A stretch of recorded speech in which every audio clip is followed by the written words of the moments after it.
혹시 우바스테야마라고 들어보셨나요? 전혀 들어본 적이 없는 말이라고 생각하신다면 이 단어는 어떨까요? 고려장.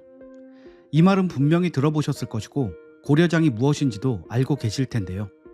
처음에 말한 우바스테야마는 바로 할머니를 갖다 버리는 산이라는 뜻으로 일본에서 전해져 내려오는 노인 유기 설화이며, 쉽게 말해 일본판 고려장이라고 하면 이해하기 쉬울 것입니다. 고려시대에 나이든 부모를 다른 곳에 버려두고 오던 풍습, 고려장. 수십 년 전부터 우리나라 사람들은 고려장을 들어왔고 사실로 알고 있었습니다. 그런데 참 의아합니다. 우리나라는 예전부터 효를 중요시하던 나라였다고 알고 있었기 때문입니다. 옛말에 신체 발부, 수지 부모라는 말이 있습니다. 신체와 털과 살갗은 부모에게 받은 것이니 이것을 감히 손상시키지 않는 것이 효의 시작이라는 말입니다. 내 몸이지만 부모가 주신 몸이니 함부로 해야 하는 것은 부모에게 불효가 되는 일이라 조심했다는 것입니다. 이뿐만이 아닙니다. 오히려 고려사에 조부모나 부모가 살아있는데 아들과 손자가 재산을 가져가고 공양하지 않았을 때에는 징역 2년에 처한다고 하였습니다.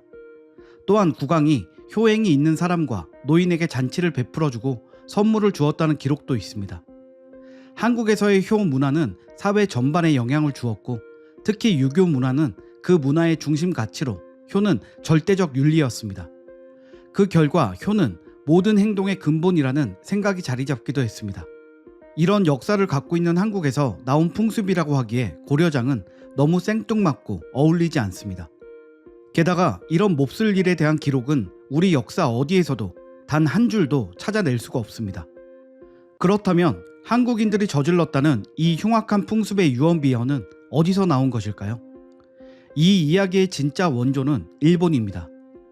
처음에 얘기한 우바스테야마가 우리가 알고 있는 고려장의 진짜 설화이며 원래부터 일본에서 전해지고 있는 이야기인 것입니다. 이런 이야기도 크게 두 가지 설화로 나누어지며 그중 하나의 이야기는 이렇습니다. 어느 마을의 영주가 노동을 할 수 없는 인구는 불필요하므로 산에 유기하라는 명령을 내렸고, 자식은 감히 법을 어길 수 없어 울면서 늙은 부모를 산에 갖다 버리려다 결국 버리지 못하고 몰래 집 마루 밑에 숨겨둡니다. 얼마 뒤 이웃 마을에서 어려운 문제를 내고 이 문제를 풀지 못하면 멸망시키겠다고 협박합니다. 그때 마루 밑에 숨어있던 노인의 지혜로 문제를 풀게 되고, 노인의 가치를 알게 된 영주는 법을 철회하고 노인들을 소중히 대우했다는 이야기가 있습니다.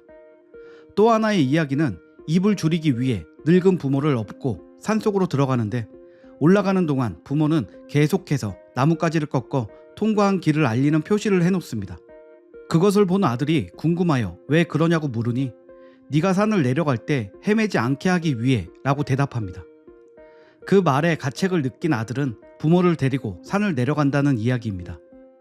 우리나라에서 전해진 고려장 이야기는 부모를 망태에 담아서 버리려 산에 가는데, 따라온 자식이 아버지가 늙으면 그 망태에 아버지를 담아서 나도 버릴 것이다 라고 말하며 망태를 챙겨오는 모습을 보고 정신을 차려 부모를 데리고 산에서 내려온다는 이야기였습니다.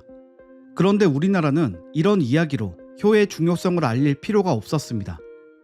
나이든 부모를 버린다는 것은 상상치도 못하는 일이었고, 그래서 그런 일은 하지 말아야 한다는 교훈조차도 필요 없는 일인 것입니다. 수십 년 전 일본의 1983년 작품 나라야마 부시코라는 영화가 있습니다. 이 영화는 칸 영화제 황금종려상을 수상한 명작입니다. 이 영화의 배경은 19세기 에도 시대 말기 어느 산골 마을입니다. 깊은 오지에 있어 정부의 통제도 거의 받지 않는 이 마을 주민들은 생존을 위해 나름대로의 룰을 정해놓고 삽니다. 특히 식량을 매우 중요하게 여기기에 도둑질은 엄벌에 처하며, 또한 먹는 입을 최대한 줄이기 위한 여러 가지 방법들이 존재합니다. 일가족 중 오로지 첫째 아들만 결혼하여 아이를 낳을 수 있고, 그나마도 갓난 아이들을 방치해 죽게 하는 경우가 비일비재합니다. 또한 아들들은 부모가 70세가 넘으면 그들을 등에 업고 나라야마라는 산의 꼭대기에 올라가 부모를 버려두고 와야 하는 무서운 전통이 있습니다. 일본에서 꾸준히 내려오던 이런 설화들에는 실제 행해졌을 것이라는 증거들이 있습니다. 슈칸 신초는 100세 넘은 할아버지와 할머니들의 증발이라는 기사를 실은 적이 있었으며, 부제는 행방불명이 드러낸 세계 최고 장수국가 일본의 실태였습니다. 나라야마 부시코에서는 죽는 나이가 70세지만 현재 존재하지 않고 없어진 노인들의 나이는 100세 이상이라고 설명했습니다. 수십 년 된 시체가 발견되고 50년 이상 행적이 확인되지 않은 경우도 있었습니다. 말하자면 행방불명되어 서류상으로만 살아있는 행방불명자가 수백 명에 달했던 것입니다. 여기에 더해 더욱 끔찍했던 마비키라는 풍습 또한 존재했습니다. 사전적 의미로는 속가낸다는 뜻인 마비키는 에도 시대의 생활고로 인해 막 태어난 신생아를 부모가 직접 손을 써 아이를 사망하게 만드는 풍습입니다. 에도 말기의 농학자 사토 노부히로는 동북 지방에서는 매년 16,000에서 7,000명, 지방에서는 3, 4만 명의 갓난아이가 마비키 되고 있다라는 기록을 남기기도 했습니다. 메이지 시대에 와서야 엄격히 금지되었지만 여전히 몰래 마비키를 지속해 당시 기록에 모든 가구가 1남 1녀만 있는 마을에 대한 기록이 나오는데 이것은 마비키가 아니고서는 도저히 불가능한 사례라고 보고 있습니다. 1930년대까지도 일부 지역에 남아 있었다고 알려진 이 같은 일은 아프리카의 어느 깊숙한 곳에 미개 부족에서도 없던 사악한 풍습입니다. 이 같은 인간 같지도 않았던 풍습을 한국인에게 덮어씌워 고려장이라는 풍습이 있었던 것으로 알려진 처음 기록은 미국의 그리피스가 발간한 은자의 나라 한국이라는 책입니다. 이 책에서 그리피스는 한국의 고대 사회에서 노인을 산채로 묻어버리는 고려장과 신에게 사람을 제물로 바치는 인재가 성행했다고 서술하였습니다.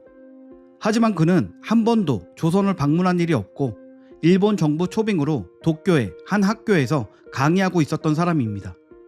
그러니 그의 이런 기록들은 비판적 검증이 반드시 필요한 근거 없는 이야기입니다. 이렇게 한국의 고려장이라는 거짓된 풍습은 일제강점기에 더욱 두드러지게 언급됩니다. 미와 타마키의 조선의 전설의 불효식자, 조선 총독부가 발행한 조선 동화집에서의 부모를 버린 사내 등 조선을 아주 부도덕한 나라로 비하하고 있습니다.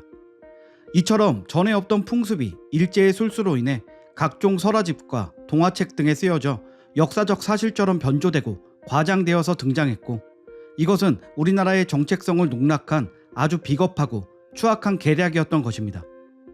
일본 제국이 3.1 운동 이후 대외적 상황과 여러 정치적 상황이 맞물리며 문화 통치를 내세웠습니다. 겉으론 유화 정책으로 보였지만 교육 기회의 확대를 명분으로 내세워 일본과 관련된 내용을 가르치고 이용했으며 본인들이 원하는 교육을 주입하는 기회로 삼았습니다. 그 시기에 잘못 주입된 고려장은 본래 한반도의 문화가 아닌 일본의 문화이며 우리나라의 어떤 고려 문헌에도 등장하지 않는 이야기입니다.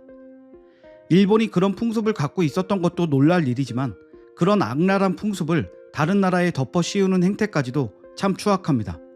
우리는 이제라도 고려장이라는 말에 대한 오해를 풀고 진실을 알아야 하겠습니다. 오늘 준비한 소식은 여기까지입니다. 구독과 좋아요 부탁드립니다. 감사합니다.